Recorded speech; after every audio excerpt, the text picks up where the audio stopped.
T'Challa's reign, Wakanda's legacy, all shattered in one knockout blow.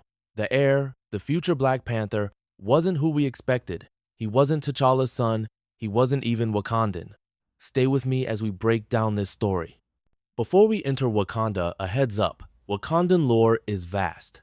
If you're a fan of deep-cut comics and mind-bending MCU references, hit that like button and subscribe for more explorations into Marvel's hidden dimensions. Every like, every comment, every new subscriber helps us keep bringing you insights you won't get anywhere else. We appreciate your support. Let's get right into it. For generations, Wakanda's throne has been protected through bloodlines, rituals, and sacred tradition. But in Marvel Knights, the world to come, everything about that system is flipped upside down. It begins with a challenge. A young warrior, mysterious and masked, arrives at Warrior Falls. His name is Ketema. At first glance, he's just another skilled fighter looking to test his might against the legendary Black Panther. But he does more than just challenge T'Challa. He nearly defeats him. In the heat of battle, T'Challa pulls back, not because he's weak, but because he hesitates.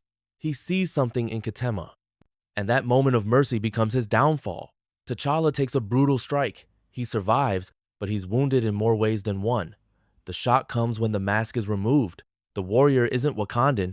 He's a white teenager, blonde hair, blue eyes, and unmistakably foreign. Even more confusing is the growing speculation about who this kid is. Some believe he might be T'Challa's son with Queen Monica Lynn. After all, Monica had been close to the royal family.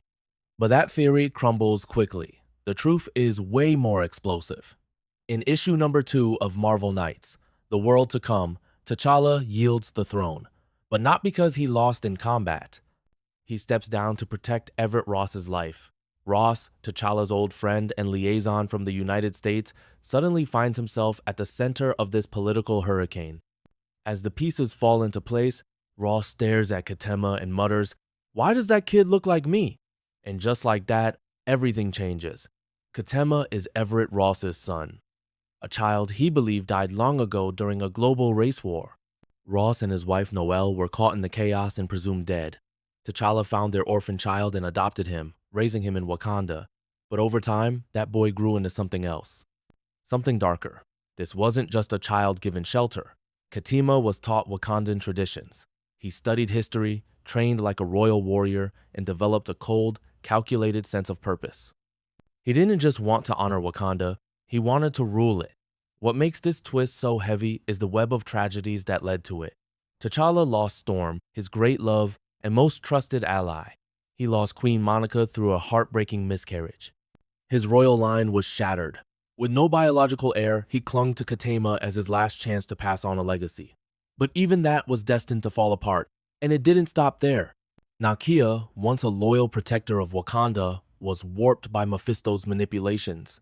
As the villainous Malice, she abandoned her people and murdered Nicole, a woman T'Challa loved, and the mother of Ross's son. That chain reaction left T'Challa battered emotionally and Ross unaware that his bloodline still lived. It also left Ketema orphaned twice over, first by his biological parents and again by the Wakandan system that never fully accepted him. So Ketema did what he believed had to be done. He fought his adoptive father. He won.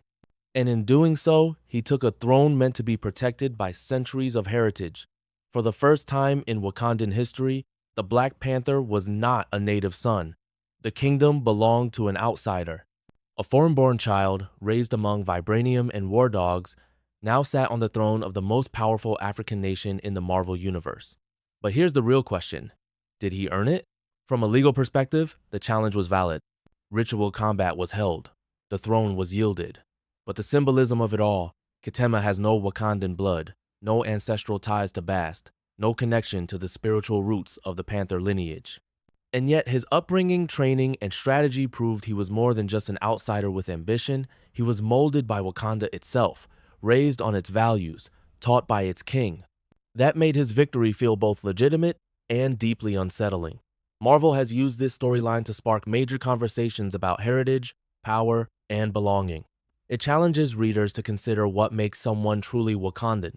Is it blood, culture, experience?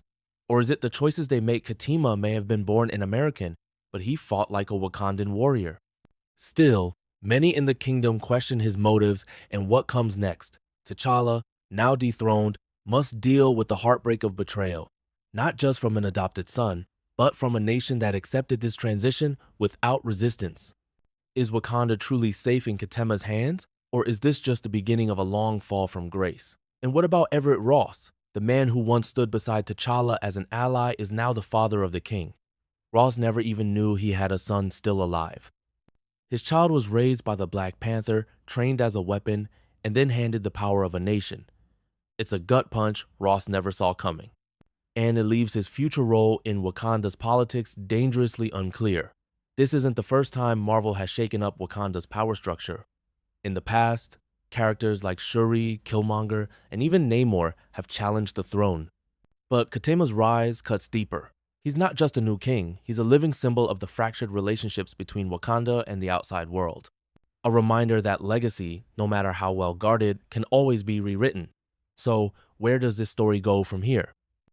With T'Challa dethroned, a new king in power, and the truth about Ketema now out in the open, Marvel is setting the stage for a conflict that could redefine Wakanda forever. Will Ketema rule with wisdom or tyranny? Will Ross reclaim his son or reject the man he's become?